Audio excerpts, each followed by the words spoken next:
This visit brings us to the sixth principle of success, without which the 5 principles I have given you previously would be useless.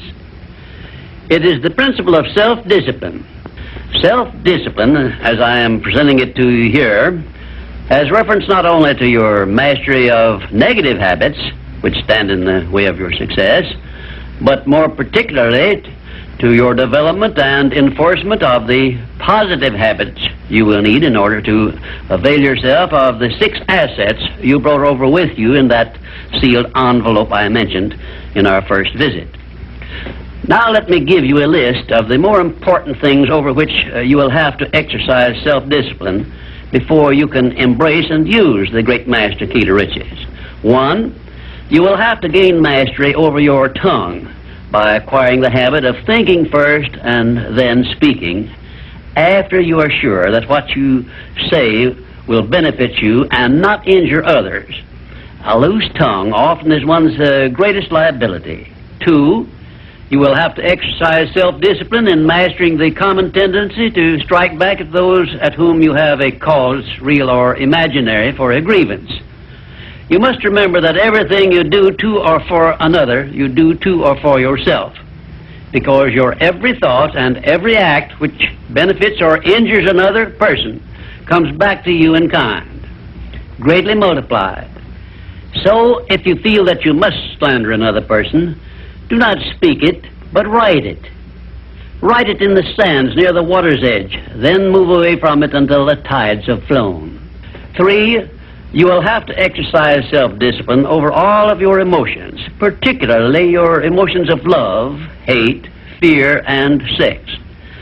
These are the big 4 of your emotions, and they can make you or break you according to the extent of discipline you exercise over them.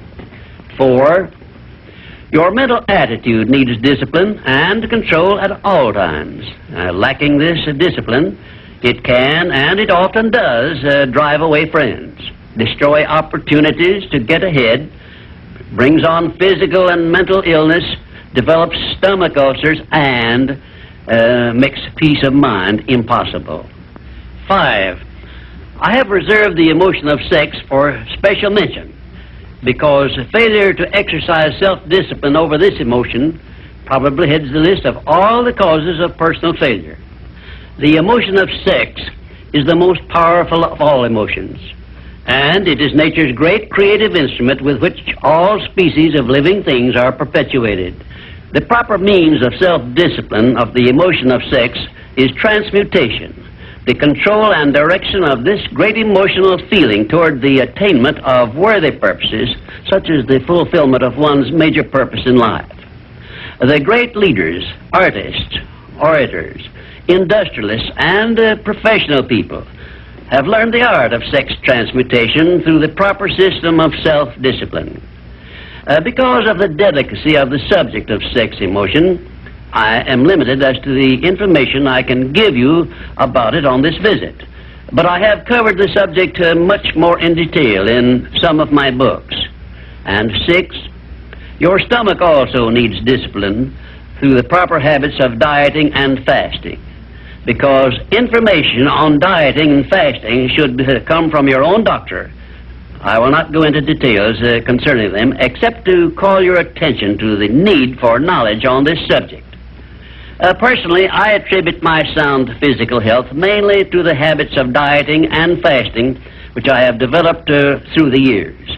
And 7, you will need to exercise self-discipline in relation to religion and politics, because our country, which is the most acceptable form of society civilization has yet produced, is made up of people of varying beliefs in connection with both of these subjects.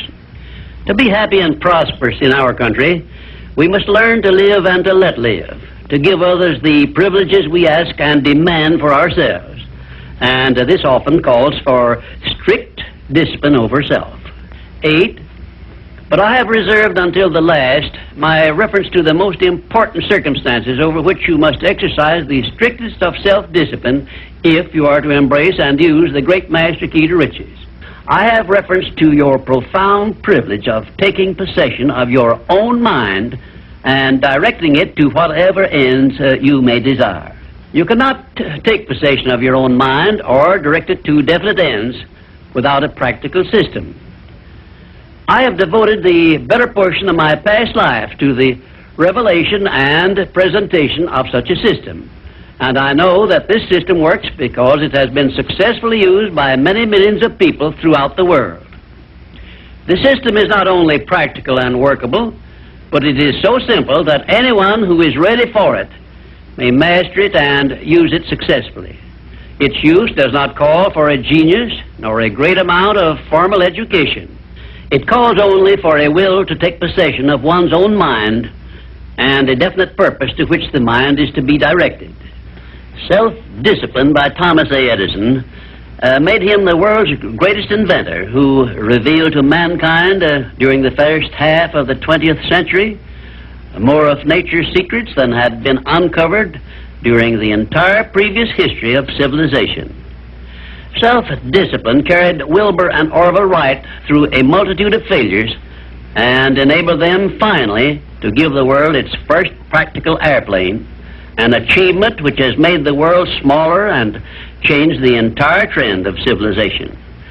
Self-discipline helped Helen Keller to triumph over deafness, blindness, a combination of afflictions such as most people never experience.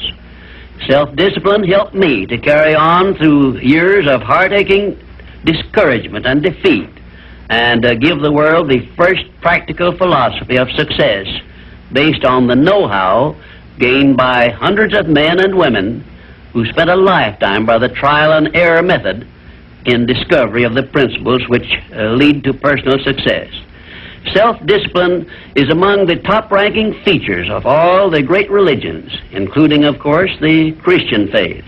And there are some people who believe that our major purpose on earth is that of developing wisdom through struggle and self-discipline. One thing is certain: no one ever becomes very wise without the aid of self-discipline, and no one ever finds peace of mind and happiness without the strict exercise of self-discipline. Self-discipline is the only means of transmuting sorrow into faith. It is the only means by which we may transmute hatred of others into the milder emotion of sympathy for them. It is the only means by which we may reveal and profit by the seed of an equivalent benefit which comes with every adversity and every defeat. It is the only means by which we may shut out of our minds the deadly effects of past experiences of suffering and unpleasantness. And it is the means by which we may discover that other self we carry around with us, that self which has great capacity for belief and does not become influenced by failure and defeat. Self-discipline can give us freedom from the fear of death, the most difficult to master of all of our fears. It can free us from the disease of hypochondria, the fear of imaginary illness with which so many people suffer and sometimes die. Self-discipline is the means by which we may think our own thoughts, live our own lives as we wish to live them, and remain forever free from the evils of fears and limitations which we have inherited from the dark ages before the dawn of civilization. The Creator never gives one an asset or benefit without passing along with it the means by which it may be embraced and used. Self-discipline, therefore, is the means by which the Creator provided us with a method of embracing and using the only thing over which we have unchallengeable control, the power of our own thoughts.